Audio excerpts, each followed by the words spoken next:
Hi, let's learn about the toxic spectrum, the range of negative behaviors that can afflict a workplace, preventing it from becoming a thriving workplace. I'm Dr. Gary Namie. There are 6 phases, 6 categories, 6 stages in this model of ours, and let me take you through each one very briefly. We begin with microaggressions, the least offensive, but potentially biased and stereotypical, supposedly driven by implicit biases of the person who utters hateful, resentful, painful things to particular recipients. Often without awareness, we give people the benefit of the doubt, but this level of impoliteness can be aggravating if not addressed. Incivility is more severe. Clearly, it's non-normative behavior. It makes a person an outsider to the group, which then the group has an excuse to scapegoat. And also the group extends a lot of pressure, coercive pressure, to bring the uncivil person in line with, quote, the way we do things here. But it is a low-intensity negative behavior. Disrespect is now personalized. It's a personalized form of dehumanization.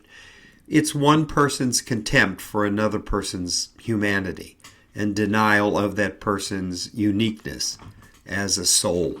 And we believe this is the point because of the pointing of the hateful arrow and the personalization directly at someone that health harm begins. Harassment has legal connotations. This captures the full category of sexual harassment, Title VII civil rights violations, racial discrimination, and the extensions by case law of a hostile work environment. Not everyone's entitled to protections from harassment. That's a misnomer. But harassment is more negative than disrespect. Ostracism is a devastating blow dealt to human beings who are social animals. It is the deprivation of social support, of social status. It is shunning, social exclusion. We may make light of it, but there's extensive research showing the health harm that derives from ostracism. Very powerful tool in the hands of perpetrators.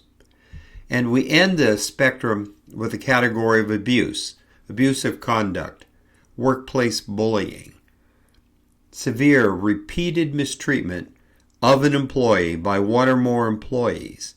It is abusive conduct that takes the form of verbal abuse, or threats, intimidation, humiliation, or work interference and sabotage. So both psychological tactics and tactical methods to undermine production. That's abuse.